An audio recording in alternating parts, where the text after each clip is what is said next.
First one is about the tax structure. Do you believe our current tax structure here in Wisconsin is fair and equitable? And would you want to change that in any way in your next term? And if so, how? Yeah, and it's a hard question to answer specifically because overall it's somewhat equitable, but we really in my first two terms we made an effort to make it even more equitable, and that ended up with making sure that we had middle class working families getting a tax break, income tax break about 10%, and so that, or excuse me, 15%. It was 10%, and then we did another 5% in the second year. So that is really important because, frankly, on the Republican side, in the past, before I became governor, they spent a lot of time giving tax cuts to people that were wealthy, and so we worked together with Republicans, and over 2 years we came up with a 15%, mainly for middle class folks in the state of Wisconsin. I know that's an important thing, and that includes about 86%, 85-6% of Wisconsinites, and that comes out to be about $500 million of tax cuts also. And so feel good about that. The other thing that going forward that we're going to be working on is again some income tax cuts for middle class folks, and also probably try to get 10% out of the legislature. We'll see how that goes. But the other thing that we're going to do, and this is primarily for small businesses, there's this thing called personal property tax that is levied on all small businesses. Basically, you have to be able to. Somebody's ringing here. I just have to ignore it. That's all right. Just hold on. Anyway, I was talking about the personal property tax. That's mainly on small businesses, and it mainly forces them to count the number of chairs and tables and desks they have. And it's more of a pain than anything, but we want to get rid of that tax, but we have to because the money for that tax goes to municipalities and not the state, we want to make sure that the state picks up the difference there, because the last thing we want to do is starve the municipalities from that getting that tax cut. Yeah. So that's one of our goals going forward. And the other one, we want to strategically also create several tax credits, expanding tax credits. One is for child care tax credit. We want to double that also, and then we're starting out with something we've never had before. It's a dependent care tax credit. Those are for folks that voluntarily take care of their grandmas, grandpas, or others within the family, and give them some tax credits for doing that. And then the homestead tax credit is actually something that we've had in the state of Wisconsin for years and years, and it's really important tax credit for people that are very low income. And it hasn't been adjusted for inflation in, I'd say, 5 or 6 years, or 5 or 6 biennia. So we want to bring that back to the way it should be. So not only are we looking to cut taxes again for middle class, also take care of that small business personal property tax, and then also the different tax credits, one for child care, one for dependent care, and then the homestead tax credit. Okay. So those are the ones we think are important, and they impact, frankly, Robert, the most the people that struggle the most in the state, and so we believe that makes the system more equitable also. Mm-hmm. Well, one of the hot-button issues in our area of the state is these concentrated animal feeding operations, or CAFOs. What is your thought on that? Do you support them? Don't support them? If so, why? If not, then why not? Yeah, absolutely. And, Wisconsinites really do depend on fresh air, clean water, and making the land fruitful. And I'm committed to making that happen, whether it's environmental issues, public lands, natural resources. We have to have them strong and healthy. So I support responsible regulation of CAFOs and ensuring that they are doing the right thing, protecting our lands and natural resources. At the end of the day, every farm is responsible for their own management of pollutants, and for the most part, I'd say Wisconsin farmers are good stewards of their land. So I'm really hopeful to make sure that we're helping our farmers succeed, and that's really why during this the last few years I directed $100 million in federal funds towards the agricultural industry, and during the pandemic we provided direct aid to farms in the neighborhood of for all 20,000 farmers in the state of Wisconsin. So I think it's really important, but it has to be responsibly done, and making sure that we have strong standards there. And that's one of the problems we are having right now is that with the DNR board, they are less willing, because of the holdovers from the Walker world, there's less interest on the board of the natural resources to set high standards or to set really important standards, and that's a trouble for us, because the CAFOs, we believe, are the ones that frankly need that regulation. I'm not saying I'm against CAFOs or for CAFOs. I just want them to be regulated prudently, and we're hopeful that at some point in time we can get some standards out that does that for us. Mm-hmm. It's hard to believe we're now 2.5 years into the COVID-19 pandemic, and I guess it's no secret to anybody that you and the Republican-controlled state legislature have not agreed on how to handle things for the most part. Going forward next year and beyond, if you're reelected, what do you see the state's role in the ongoing pandemic? Obviously, it's not going away. Do you feel the governor, if in your next term, still have the power to implement things like mask mandates and non-essential business closing should we see another spike in cases? Well, you're absolutely right, Robert, that the pandemic is still, COVID-19 is still going to be with us. Obviously, the emergency that happened with the pandemic from the beginning required really unprecedented effort, and it is important that we did what we did, followed the science right from the get-go, and that's why we did the stay-at-home order. But subsequent to that, frankly, most of those decisions, especially around schools, were made at the local level, where local and county, in particular, public health officials worked with community members and the local leaders and the people in the community to develop the best strategies for that community. And so even though we're in a much different place, we have vaccines and we're in a better position than we were in March 2020. And I'm proud of the work we've done, but having those vaccines out there and directing the money that we've done across the state, especially with our small businesses, I still feel confident that those local folks will make the correct decisions. Especially in our schools, they did it for 2 straight years. The school boards across the state made those decisions. I'm not going to interfere with that. Obviously, we're going to make sure that they have the information that they need to make those decisions. But at the end of the day, especially in schools, it's a really different situation, because there are places in Wisconsin where class sizes are small to begin with, and so mitigating and having people wear masks is no big deal.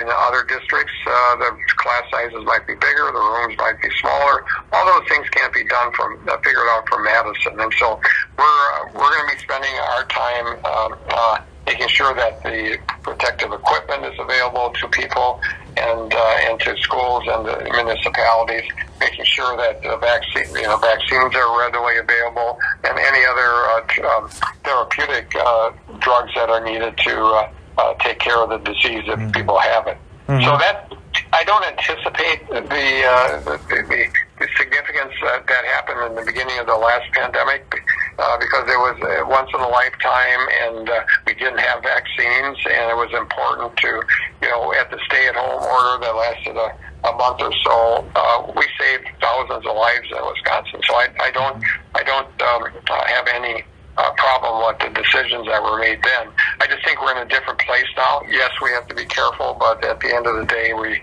want to make sure that that we get the information, the health information, and the PPE to local leaders so that they can do the right thing. Another issue kind of impacting our state. I lived down in South Milwaukee, Oak Creek for 19 years before living up here for the last 2.5, and still go back to Milwaukee. I see the tent city across from the Amtrak station under the 6th Street Bridge. But homelessness also is not a problem just there. It affects, obviously, people up here in the far northwest part of the state. What is the state of Wisconsin's role when it comes to addressing homelessness, and then the country's role? And would you do anything differently now to address homelessness that hasn't been done? Yeah, well, we continue to work on that, and it is something that is important. It's a state and federal issue, but in Wisconsin, as you mentioned, it is an issue that impacts small towns, big towns, you name it. And so we have to make sure we connect the dots with all these things, whether it's safe streets, good paying jobs, strong schools, and affordable housing. And during my first couple of years, we launched our Help for Homeowners program, which helped keep people in their homes by providing people that are struggling. We put almost $100 million into making sure that they can pay their bills, and that was really helpful in keeping them in. We've also keeping them from being homeless, but also we delivered about $30 million to help finance various multifamily apartment developments all across the state, and that's an important investment. We need to do more of that. Wisconsinites have to have access to safe, affordable housing while bolstering community well-being throughout the state. And one other thing I would add to that: affordable housing, especially for those that have been homeless. It is really important that the research on this is as clear as the day.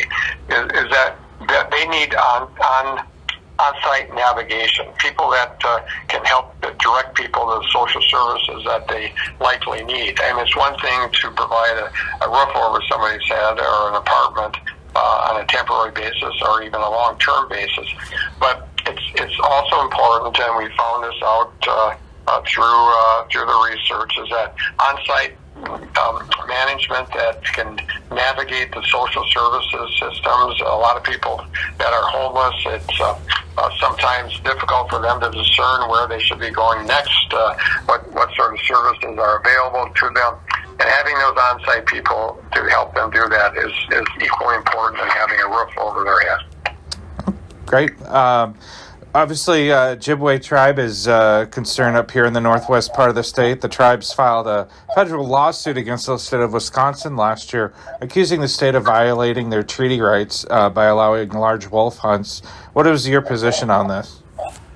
Yeah, I think the DNR has a responsibility to have responsible wolf hunt levels. That's where I'm going to go back to one thing I talked about before. I believe this should be the decision of the experts at the DNR, and that higher levels be set. The higher levels that the board set were unacceptable. They were just absolutely wrong, and I have, as I said before, serious concerns about the members of the Natural Resources Board who are refusing to leave after their term has expired. First of all, that's just wrong. It's wrong for democracy. That's not how government should operate. This should be in the hands of the experts of the DNR, the Natural Resources Board, kind of inserting themselves since last time with much too high hunt levels. We need the experts be making that decision. Kind of a lighter question, but we'll throw that in there. Name a Wisconsinite who inspires you, if you had to pick one person who comes to mind. Yeah, and I'm going to go back to somebody that frankly doesn't live anymore, but Gaylord Nelson is somebody that I've always appreciated. first of all, he brought us Earth Day, and his efforts around the issue of the environment were just outstanding, both as a governor, but especially as a U.S. senator. And he was a kind of a light, laid back, not real aggressive governor and senator, but he accomplished so much. I mean, not only was he a great environmentalist, and he started the environmental issues that we're dealing with now, the environmental interventions that we have to have in order to have safe, clean water and soil and all the things that are important. But great natural resource person, and then when he was governor, he was part and parcel of all sorts of things that helped workers, whether it was unionization of public employees, or making sure that retirement systems were strong, things like that. Frankly, people don't realize what an important role he played in our state. So Gaylord Nelson, easily. Yeah, and of course he teamed up with Mr. Mondale across the river to establish the beautiful St. Croix National Scenic Riverway, just a stone's throw away from us. So if we had to narrow it down to one single issue, if you could only pick one thing, what do you feel is the number one most critical issue for all Wisconsinites overall? And then the same question, one issue specifically impacting the people just in the northwest part of the state. Yeah, well, I'll talk about the northwest part of the state to begin with. It's incredibly important to continue to expand access to high-speed internet. We've done it to bring it to over 387,000 households in the state. We're not there yet. We've done that during my first term. I want to expand it to another 300,000 homes and businesses in the state of Wisconsin. A lot of that is northwest Wisconsin, and so I think that is absolutely really important for northwest Wisconsin. That said, as I talked before, we're going to do some more tax cutting, but I would say for our state of Wisconsin, I've always believed that what's best for our kids is best for our state, and I'll always put our public education system as a top priority. It's something that leads to a good future for every single one of us. It transcends party, whether it's Republican or Democrat. Republican moms and dads and Democrat moms and dads want their kids to have a good education. So that will overall state priority. That is easily the most important. We're going to continue to fund that at a level that I think is appropriate, and make sure that we have a quality public education system throughout the state of Wisconsin. Mm-hmm. Who do you feel? And I guess I'll throw in. You can't say Governor Nelson again. Besides him, who do you feel was the greatest governor in Wisconsin history, and why? Oh gosh, that is a hard one. That was supposed to be an easy question for you. I think Jim Doyle did a great job. I'm going to talk about two Democrats. Jim Doyle did a great job. He's a personal friend of mine, and he was really steady throughout his term. And I would say Marty Schreiber also. Marty is a real close, dear friend to me. He had a difficult time as governor. There's all sorts of things that challenged him, but he did the best he could, actually. But he is also one of the funniest, smartest human beings I've ever met, and so I'd have to go for a twofer there. Mm-hmm. And my last formal question: would you support business development programs that offer 100% tax credit? If so, why? And if not, then why not? Yeah, I've been really proud to support a variety of business development programs across our state, and we've actually made small businesses a key plank of our economic development strategy. We've, just as an aside, as a share of the federal aid that we received, Wisconsin ranks second in the country for aid that was directed to economic development, and first in the country to aid our businesses. Now, all that said, I do not support tax credits like those my predecessor agreed to with Foxconn. That's frankly why I renegotiated the Foxconn deal and clawed back tax rates and saved taxpayers nearly $3 billion while creating jobs and protecting local investments.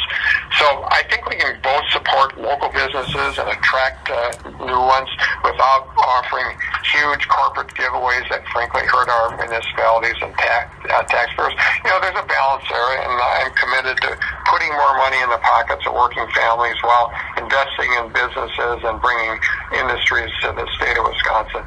But we just can't be breaking the bank on that, where one company's tax credits essentially is it. We've brought industries into Wisconsin with very few tax credits since I've been governor. So we play it by ear and see how many jobs it's going to be created and that sort of thing. But we will full 100% tax credits for long period of time. That just probably isn't in the cards. Mm-hmm. And I was going to open up the floor to you, our 10,000 readers here at the Intercounty Leader in Frederick, and those listening to this audio online. Is there anything else that you didn't get a chance to cover that, open floor, anything you'd like to tell people? Well, first of all, I have to tell people in Northwest Wisconsin, but all across the state of Wisconsin, I know the pandemic was really difficult, but at the end of the day, what I learned, and even with the politics of the pandemic, which unfortunately became a thing here, a thing across the country, but Wisconsinites really are resilient. We are in a good position financially in the state of Wisconsin, and frankly, our healthcare system is in good position because of the resilience of the people of Wisconsin. And so, it takes the right leadership at the right time, and there's no question that I feel we did the right thing as state government. But at the end of the day, the success we had is a shared success by the people of Wisconsin. So I've enjoyed being governor for 4 years. I'm looking forward to another 4 years. We're going to fix more roads. We're going to expand broadband. We're going to provide resources for our schools and our university system that helps them make them the strongest we can possibly have them. And we're going to reduce taxpaying, the taxes in the state of Wisconsin. So we're going to continue doing that going forward and focusing on small businesses and those businesses that we can bring into the state. Well, so I feel good about where we're at and looking forward to another good 4 years. Well, I appreciate it.